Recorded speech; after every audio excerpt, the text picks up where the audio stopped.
Svetloba med ušesi. Dragi poslušalci in drage duše, dragi mi moji empati, prečudovita srčna bitja. Vi, ki še znate slišati šepet srca, medtem, ko se svet vrti v centrifugi norosti. Naj spregovorim o eni najkrajših, a najmočnejših in najbolj mogočnih besed, ki jih vesolje pozna. In to je beseda ne. To je ta čarobna beseda, ki jo je empat tako težko rekel ali pa skoraj nikoli ni izrekel. Zakaj ne? Pa zaradi tega, ker je bil naučen, da je njegova naloga pomagati, nositi, držati, popravljati in potrpeti. In tako so letela leta mimo, ko je empat vedno znova rekel, seveda, ni problema, tudi takrat, ko je bil čist na dnu. Ampak empat ni znal reči ne zato, ker ga ne bi smel, ampak zato, ker je verjel, da ga drugi potrebujejo bolj, kakor on sam sebe. Ampak danes, dragi moji empati, je praznik.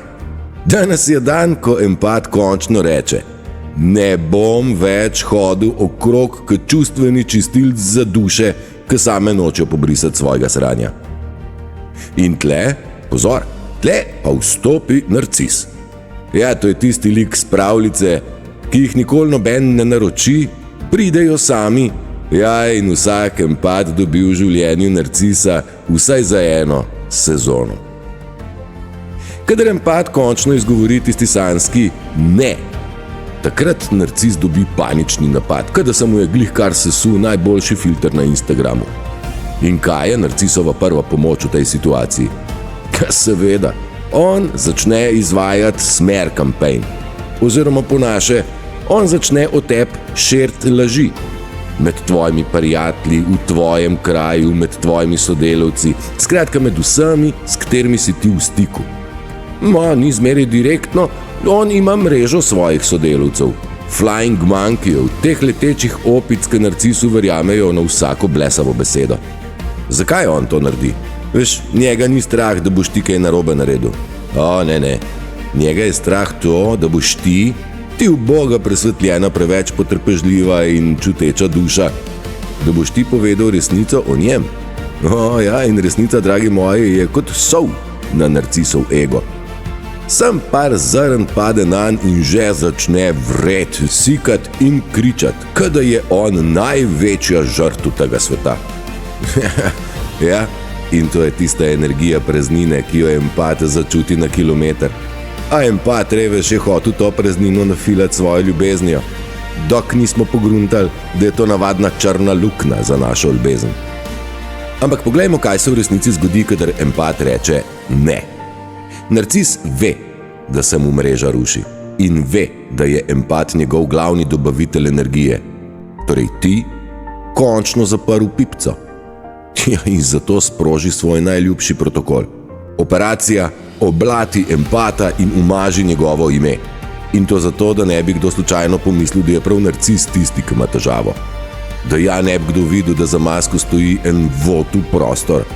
In da svet slučajno ne bi zvedel, kako narcis ravna z ljudmi, kadar ga noben ne gleda. Ampak veste kaj, dragi moji? Kar nej širi, kar nej on govori, nej cvre, nej kuha on svojo zgodbo. Ne se sekerati, ne rabite vi od enega do drugega in jim prepričevati, kdo ste vi in kdo je on. Ker ljudje, ki se jih je empat v življenju kdaj resnično dotaknil, ljudje, ki so okusili njegovo toplino, ljudje, ki so občutili njegovo iskrenost, ti ljudje vedno začutijo resnico. In zdaj je najbolj pomemben del. Empat, ki reče ne. To ni nobena krutost. To ne pomeni, da se je empat zaprl in niti ni postal tak, kot so oni. Ne. Empat je končno postal to, kar je vedno bil in kar bi vedno mogel biti. Čuvaj svojega notranjega miru. Čuvaj svojega notranjega vrta. In veste, kaj raste v tem vrtu? Jasnost, toplina, modrost in moja najljubša, tista svetloba, ki jo ima sam človek, ki je preživel lastno peklensko dolino in jo prehodil z odprtim srcem. Ampak empati nismo tukaj zato, da dušimo svojo dobroto. ampak da jo znamo usmerjati. Vsak vaš ne, to ni zapiranje vrat, to je samo filtriranje, kdo je vreden vstopati noter. In to filtriranje je več kot logično.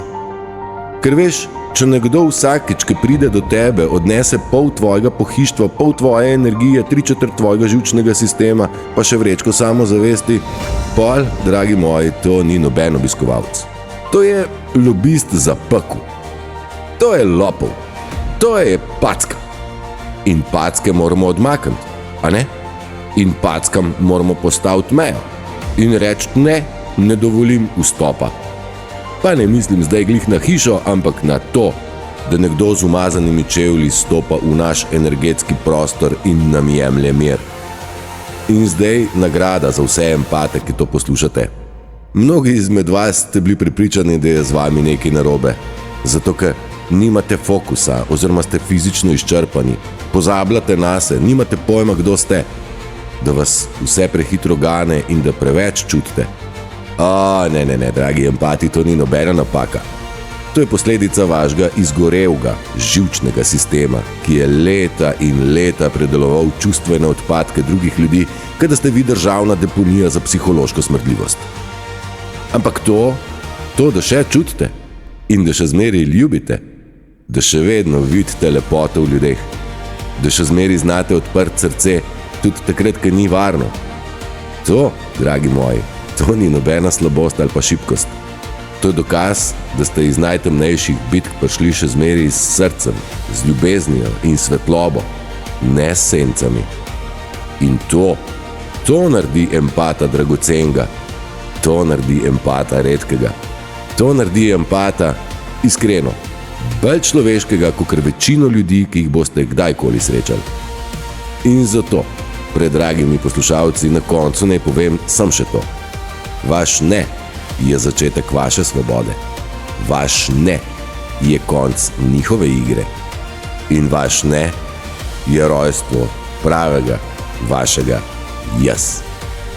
In če kdo zaradi tega začne širiti laži o vas, pa ne jih ne, nej širi, nej maže, nej se on matra.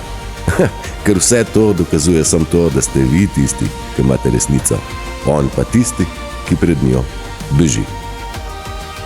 In naj dodam samo še to. Hvala vsem, ki nosite resnico naprej, z deljenjem, svojim glasom in svojimi zgodbami. Hvala vsem, ki vnašate mir tja, kjer ga primanjkuje. In hvala vsakmu, ki išče globje, širše in več. Na mojem Facebooku najdete ogromno vsebine, ki vam lahko pomaga na tej poti. Še več pa jo imate na YouTubeu. Skupaj rastemo, skupaj se prebujamo in skupaj postajamo tisto, kar smo vedno bili. Svetla bitja v svetu teme. Pa vse dobro vsem.